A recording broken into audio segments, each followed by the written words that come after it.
नमस्कार।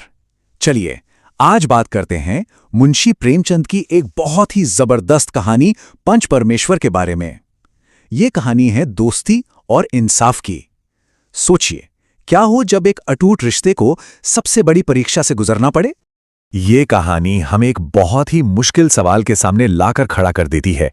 एक तरफ है दोस्ती, दूसरी तरफ है फर्ज और बीच में है इंसाफ। सवाल यही है कि क्या कोई अपने जिगरी दोस्त के खिलाफ जाकर भी सच का साथ दे पाएगा। तो कहानी शुरू होती है दो जिगरी दोस्तों से, जुम्मन शेख और अलगू चौधरी। अरे ये सिर्फ दोस्त नहीं थे, ये तो एक दूसरे की परछाई थे। मतलब उनकी दोस्ती की तो कस्में खाई जाती थी पूरे गांव में। देखिए, इनकी दोस्ती कोई हवा हवाई नहीं थी। ये एक दूसरे पर आंख बंद करके भरोसा करते थे। खेती बाड़ी साथ में, बिजनेस साथ में, यहां तक कि जब कोई बाहर जाता तो दूसरा उसके घर परिवार की पूरी जिम्मेदारी उठाता था। ऐसा था इनका अटूट विश्वास। लेकिन कहते हैं ना, वक्त हमेशा एक सा नहीं रहता। दोस्ती का ये जो मजबूत पेड़ था ना, अब उस पर एक जबरदस्त तूफान आने वाला था। और ये तूफान उठा एक पारिवारिक झगड़े से। तो हुआ यूं कि जुम्मन की एक बूढ़ी खाला थीं। जुम्मन ने उनसे वादा किया कि वो जिंदगी भर उनकी देखभाल करेगा, बस वो अपनी जायदाद उसके नाम कर दें।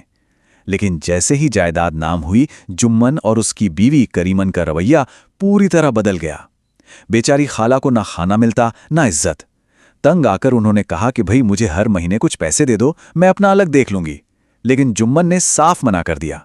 बस यहीं से बात पंचायत तक पहुंच गई। अब पंचायत बैठी और खाला ने पंच के तौर पर किसका नाम लिया? जुम्मन के जिगरी दोस्त अलगू चौधरी का। और उन्होंने अलगू से एक ऐसा सवाल पूछा जिसने उसे अंदर तक हिला दिया। उन्होंने कहा, बेटा, क्या बिगाड़ के डर से ईमान की बात न कहोगे? मतलब क्या दोस्ती टूटने के डर से तुम सच का साथ नहीं दोगे? बस अलगू एक ऐसे दौराहे पर आ खड़ा हुआ जहां से दोनों रास्ते मुश्किल थे।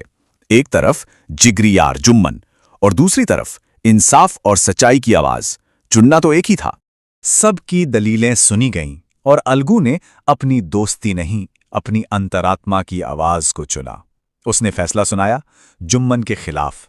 उसने कहा कि जुम्मन को अपनी खाला को गुजारे के लिए हर महीने भत्ता देना ही होगा, और अगर वो ऐसा नहीं करता तो जायदाद की रजिस्ट्री रद्द समझी जाएगी। और बस फैसले के साथ ही दोस्ती में दरार पड़ गई। जुम्मन के लिए अलगू अब वो दोस्त नहीं रहा। उसकी नजरों में अलगू एक दुश्मन था, एक धोखेबाज जिसने पीठ में छुरा घोंपा था। प्रेमचंद लिखते हैं, मित्रता का पुराना वृक्ष सच का एक झोंका भी न सह सका। मतलब सालों पुरानी दोस्ती सच की एक हवा के झोंके से ही उखड़ गई।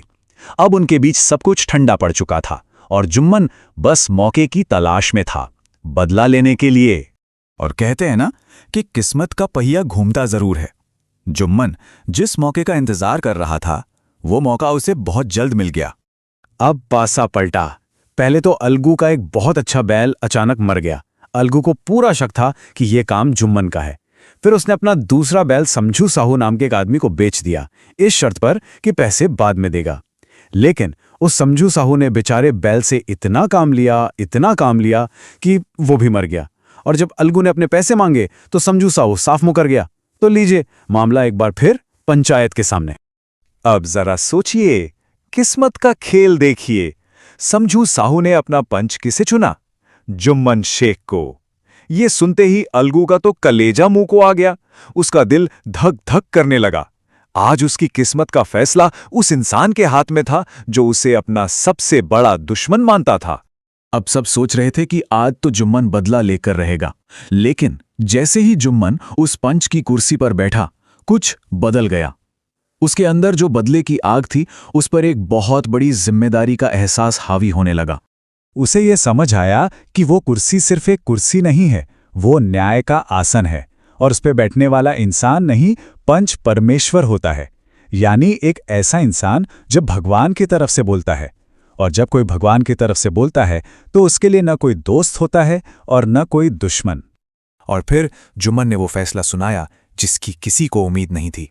उसने कहा कि समझो साहू को अलगू को बैल की पूरी कीमत देनी होगी, क्योंकि जब बैल बेचा गया था वो बिल्कुल ठीक था। उसकी मौत समझू की वजह से हुई है। आज इंसाफ की जीत हुई थी, बदले की नहीं। और इस फैसले ने सिर्फ इंसाफ नहीं किया, उसने एक टूटी हुई दोस्ती को भी जोड़ दिया। फैसला सुनते ही अलगू की आंखों में आंसू आ गए और वो जोर से चिल्लाया, पंच परमेश्वर की जय।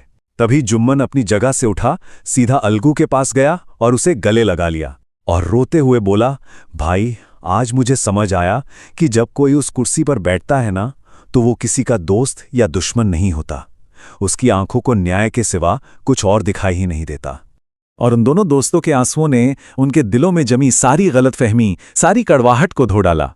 दोस्ती की जो बेल सूख चुकी थी, वो एक बार फिर से हरी हो गई थी, और शायद पहले से भी ज्यादा मजबूत। तो ये कहानी हमें एक बहुत बड़े सवाल के साथ छोड़ जाती है। क्या हमारी जिम्मेदारियां, हमारे फर्ज, हमारे निजी रिश्तों से, दोस्ती से, प्यार से बड़े हो सकते हैं? ये एक ऐसा सवाल है जिसका जवाब शायद हम सबको अपनी अपनी जिंदगी में ढूंढना पड़ता है।